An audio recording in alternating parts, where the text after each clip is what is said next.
राजस्थान की वित्त मंत्री दिया कुमारी इस समय हमारे साथ में मौजूद हैं। उनसे बजट को लेकर चर्चा करते हैं। बजट उन्होंने जो है वो पेश किया है, उनसे जानते हैं किस तरह का बजट रहा। मैम, सबके आपने कहा कि मैं दिल से वो काम करूंगी, दिल से तमाम चीज़ों को पूरी करूंगी, तो क्या कुछ आपने दिल से घोषणाएं की हैं? देखिए, बहुत सारी घोषणाएं हुई हैं और सारी घोषणाएं प्लानिंग के साथ हुई हैं। चाहे महिला की बात करें, युवा की बात करें, किसान की बात करें, मजदूर की बात करें, हर वर्ग के लिए बहुत कुछ दिया गया है। इंफ्रास्ट्रक्चर के लिए भी दिया गया है। टूरिज्म की बहुत अनाउंसमेंट्स हुई हैं। पेयजल की भी हुई हैं, ऊर्जा के क्षेत्र में भी हुई हैं। हर क्षेत्र को और विशेषकर ग्रीन ग्रोथ को साथ में कैसे जोड़ा जाए, उस पर हमने फोकस बहुत। ये मोदी की सोच रहती है कि अंतिम छोर पर बैठा हुआ जो व्यक्ति है, मूलभूत आवश्यकताएं उनकी पूरी हो, यानी कि शिक्षा से लेके, स्वास्थ्य से लेके, सड़क से लेके हर वो चीज़ पूरी की जाए। तो इस बार किन बातों का ध्यान रखेंगे? खास बात, आप एक महिला भी हैं, माँ का भी आपने ध्यान रखा है। बिल्कुल रखा है। जो गर्भवती महिलाएं हैं उनको भी एक पोषण किट हम लोग अब देंगे आंगनबाड़ी केंद्रों में। बच्चों को भी जो पहले दूध मिलता था 3 दिन, उसको बढ़ा के 5 दिन कर दिया गया है।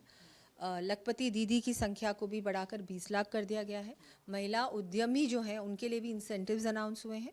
महिला हो चाहे युवाओं को भी रोज़गार हमने इस बार कहा है कि 3.25 लाख सरकारी और निजी क्षेत्र में जॉब अपॉर्चुनिटीज़ मिलेंगी। ऐसा बहुत कुछ है जो बजट में है। मैंने बहुत सारी चीज़ें तो पटल पे रखी हैं। वो इसलिए क्योंकि इतनी लंबी लंबी लिस्टें थी, चाहे सड़क हो, पेयजल हो, स्वास्थ्य सेवाएं हो, हर डिपार्टमेंट में बहुत कुछ दिया गया है और आगे भी हम लोग देंगे। और विशेषकर मैं तो ये कहूँगी, ध्यान रखना इस पे है कि सारी जो अनाउंसमेंट है वो एक्चुअल में धरातल पर उतरे। एक आखिरी सवाल मेरा यह है कि आपकी सोच ये रहती है कि राजस्थान जो कि एक अंतर्राष्ट्रीय मैप पे एक बहुत बड़ा बनकर आए, आईफा जैसा एक सोच आप यहाँ पर लेकर आई हैं। अनसीन प्लेसेस हमारे राजस्थान के बहुत सारे ऐसे हैं, कैसे कनेक्ट करेंगे हम आईफा को? नहीं, बिल्कुल आईफा को तो कनेक्ट, आईफा में आपने देखा जितने भी हमारे बहुत सारे जो स्टार्स हैं, इन्फ्लुएंसर्स हैं, वो अलग अलग क्षेत्रों में जाएंगे, अननोन डेस्टिनेशंस में जाएंगे, वहाँ प्रचार प्रसार करेंगे। और रूरल टूरिज्म की, ट्राइबल सर्किट की भी मैंने घोषणा की है, क्योंकि वहाँ पर हमारे टूरिस्ट नहीं जाते, उनको उनके बारे में प्रचार प्रसार हम लोग करेंगे। उसके बारे में वहाँ पर कैसे पहुँचा जाए, वहाँ पर क्या सुविधाएं डेवलप की जा सकती, उस पर भी हम लोग ध्यान देंगे। बेटियाँ कितनी महफूज रहेंगी? बेटियां महफूज रहेंगी। सुरक्षा भी आपने देखा होगा कि कानून व्यवस्था के लिए भी हम लोगों ने बहुत कुछ अनाउंसमेंट्स की हैं, बहुत ज़रूरी है। मैं तो कहूँगी कि ज़्यादा से ज़्यादा हमारी बेटियां भी आत्मनिर्भर बने।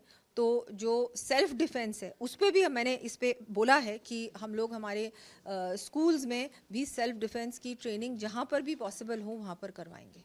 तो राजस्थान की वित्त मंत्री दिया कुमारी, जिन्होंने कहा कि हर वो वादा उन्होंने पूरा किया है और आगे भी करते रहेंगे, जो दिल से उन्होंने तमाम जो वादे हैं वो किए हैं।